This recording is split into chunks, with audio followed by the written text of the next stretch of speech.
Welcome to Calculus. Today we will investigate differentiating relations implicitly, focusing on taking the second derivative. We'll take a look at two examples. The first example is a classic relation, negative y squared plus 5 equals 3x. So it may not be a function, but still we can take the derivative. In fact, we can take even the second derivative. So let's employ implicit differentiation to start. So on the left side, I'm going to differentiate with this d dx of negative y squared plus 5. And I'll do the same on the right side, so d dx of 3x. And once I apply that differentiation, I want to actually execute it. I want to take the derivative of each side. On the left side, I'm going to employ the sum rule. So this is going to be d dx of negative y squared plus d dx of 5. And on the right side, I can actually finalize the derivative. The derivative of 3x is going to be just 3. So then back to the left side, at this time, I want to differentiate negative y squared. So that negative 1 is going to come out to the left times 2y.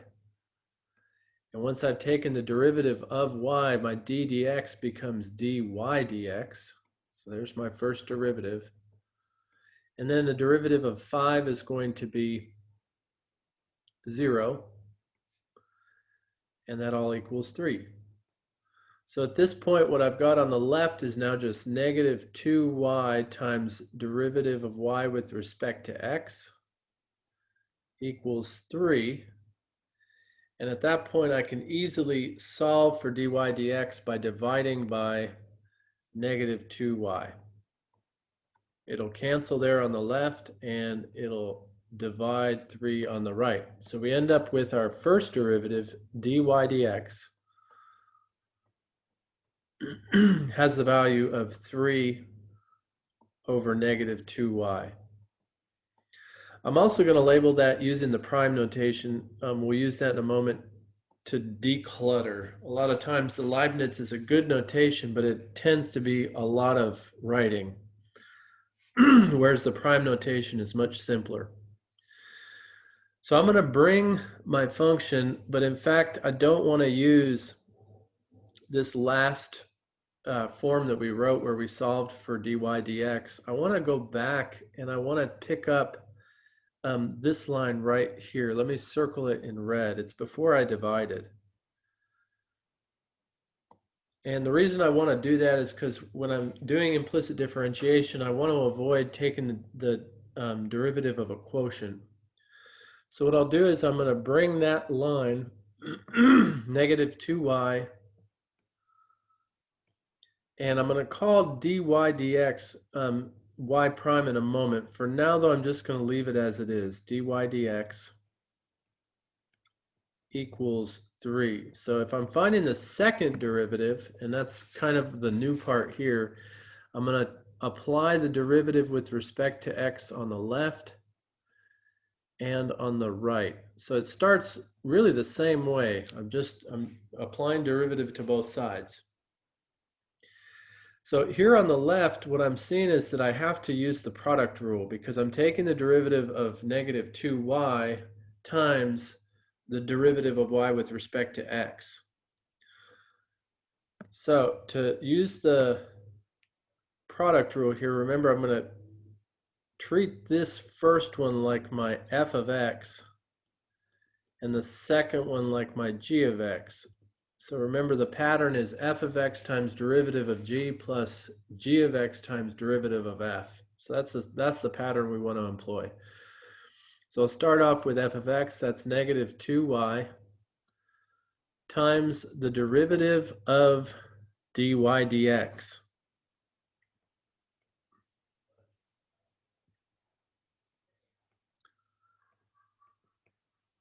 We'll write that, we'll simplify that in a moment, plus the derivative of y with respect to x, that's my g of x, times the derivative dy dx, I'm sorry, d dx of negative 2y. So we got the product rule set up there on the left. On the right-hand side, the derivative of the constant 3 is going to be just 0. So that side resolves quickly. On the left side, I need to start simplifying what I've got here. So this is going to be negative 2y times the derivative with respect to x of dy dx is in fact my second derivative. And in Leibniz notation, we write that d squared y over dx squared. And essentially that's the second derivative. So that's in the end what I'll be solving for. Plus, now this dy dx, to make my life simpler, I'm going to call that y prime. They're identical. It's just a simpler way to write that. And then I want to take the derivative with respect to x of negative 2y. So remember, that's going to become negative 2 dy dx. And that all equals 0. So I'm going to start simplifying these Leibniz notations at this point and start combining like terms. So again, I got negative 2y, that has not changed. I'm going to call this d squared y over dx squared simply y double prime. It's the second derivative. And I see that I've got y prime there, negative 2 dy dx. I could also call negative 2y prime. So it looks like I got negative 2 and then y prime squared.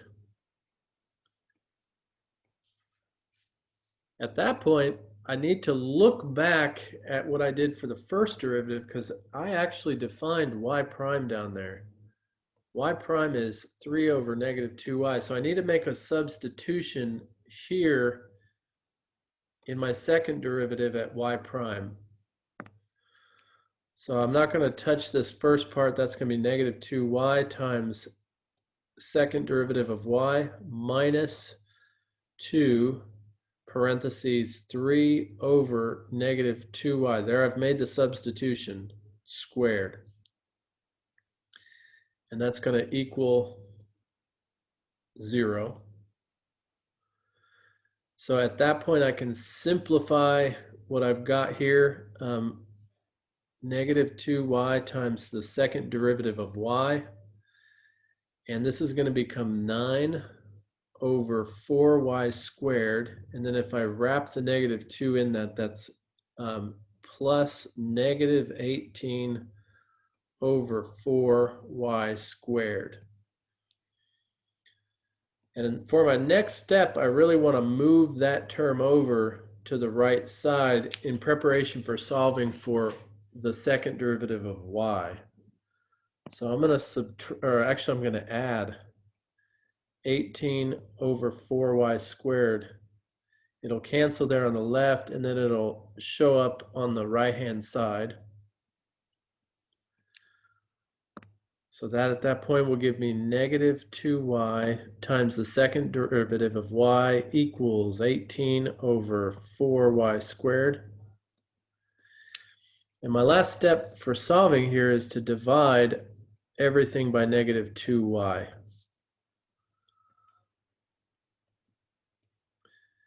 And we'll write our solution there to the right. So at that point, I've got only y double prime there on the left. And that negative 2y, that's going to wrap into my denominator of 4y squared. So it's going to be 18 over negative 8y cubed. But then I definitely can divide 2 out of both those numerator and denominator. So final answer here is going to be 9 over negative 4. And that should be a cube, y cubed.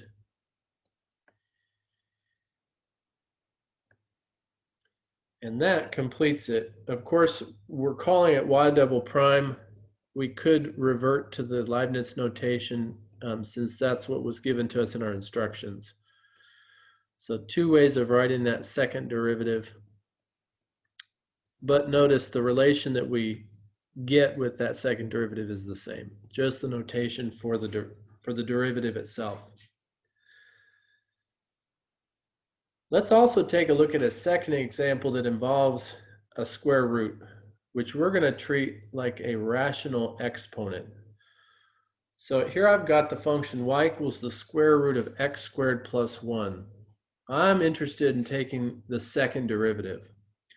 So I'm going to start off, remember you got to go through the first derivative to get to the second derivative. So I'm going to apply the first derivative to both sides. Notice we're employing the process of implicit differentiation, even though this is in appearance a function. So I applied derivative to both sides. So on the left, I get the derivative of y with respect to x. On the right side, the way I want to treat this, and in fact, I'm going to go back to the way I wrote it in the previous step. Instead of the square root, I'm going to treat that as the power of 1/2. Those are equivalent. And really at that point, I need to employ the chain rule. So I'm going to take the derivative of x squared plus 1 to the power of half. So the power of half will come down out front. And remember how we leave the interior of that composite function x squared plus 1 unchanged and take the power less 1. And then I want to take derivative of the interior, that composed function x squared plus 1. So we've got it set up. We just need to simplify now. I'm also going to reduce my notation on the left from dy dx to just y prime, simpler. So that's going to be half times x squared plus 1. My new power is going to be half minus 1, which is negative half. And then I'm going to use the sum rule here to distribute that derivative. So the derivative of x squared is going to be 2x. And derivative of 1 is going to be 0. So the 0 is going to fade away, as are the parentheses, and I can multiply 2x times that half out front. So the 2 times half is going to just resolve as 1, and there will be an x times x squared plus 1 to the power of negative half. I could write that if I wanted to use a positive exponent as x over x squared plus 1 to the power of half. So that's the first derivative. At that point, I want to take the second derivative. So I'm going to bring this up. And in fact, what I'm going to take is the previous line. Again, I don't want to take derivative of a quotient here. I want to use the product rule.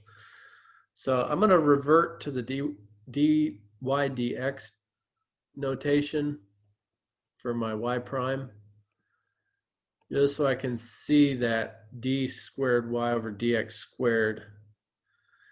So again, I'm just writing what we had. It's x times x squared plus 1 to the power of negative half. So then I want to apply the second derivative here. So d dx to both sides.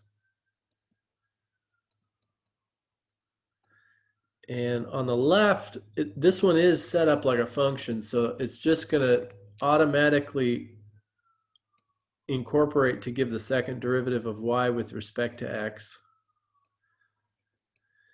And again, on the right-hand side, I've got a product, like our first example. So it's x, that'll be my f of x.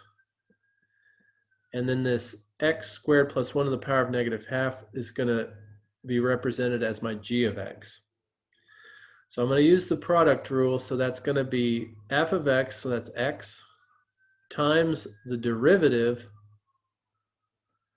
of g of x. So it's d dx of x squared plus 1 to the power of negative half. And then plus the g of x function. So that's going to be just x squared plus 1 to the power of negative half times the derivative of f of x, which is just x.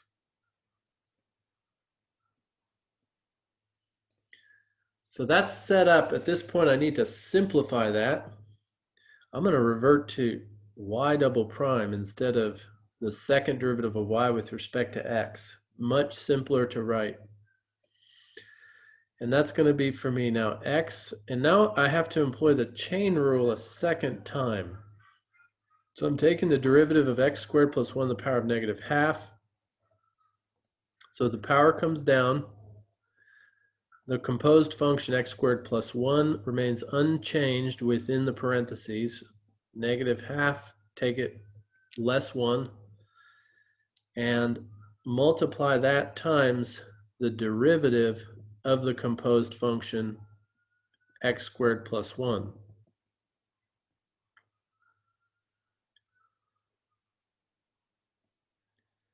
And all we've got on the right here, the right side of our sum, is going to be x plus 1 to the power of negative half.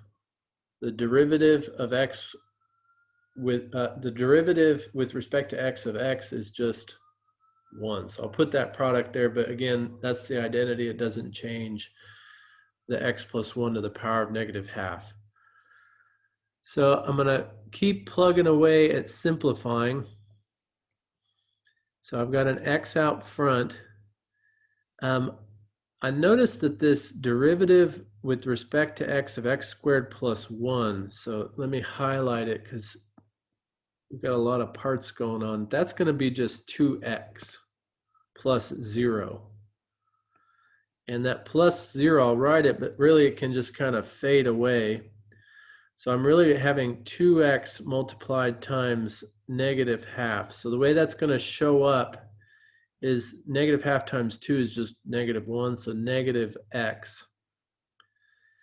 And that's going to be multiplied times x squared plus 1 to the power negative half minus 1 is negative 3 halves.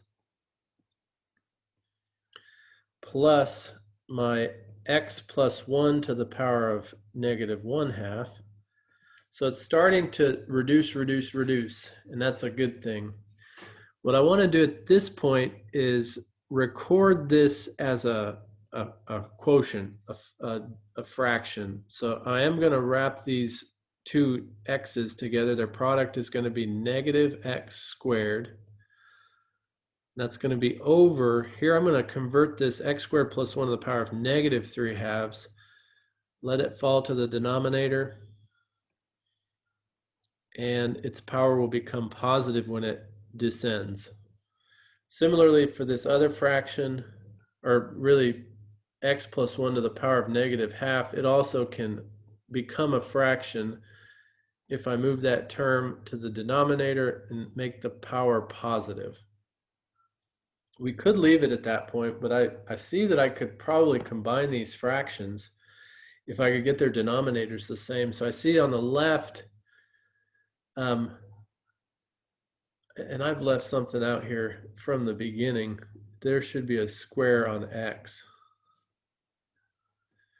So I saw that because the interiors of those should be the same, and they are. What I need to get the same are the powers. So 3 halves is on the left, half is on the right. So really all I need to multiply this by to get the common denominator is x squared plus 1 to the power of 1. Because half plus 1 is going to be 3 halves. I'll also put that factor in the numerator. So what that's going to give me, if I combine my fractions now, for the second derivative of y is going to be, it'll all be over x squared plus 1 to the power of 3 halves. That's my common denominator. For the numerator, it's going to be negative x squared plus, from the distribution on this right-hand side, x squared plus 1, and I see those x squareds cancel.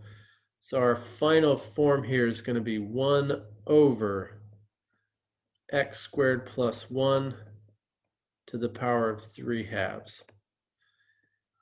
And that completes this double differentiation of the function y equals square root of x squared plus 1.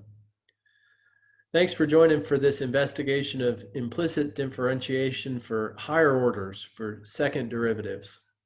See you soon.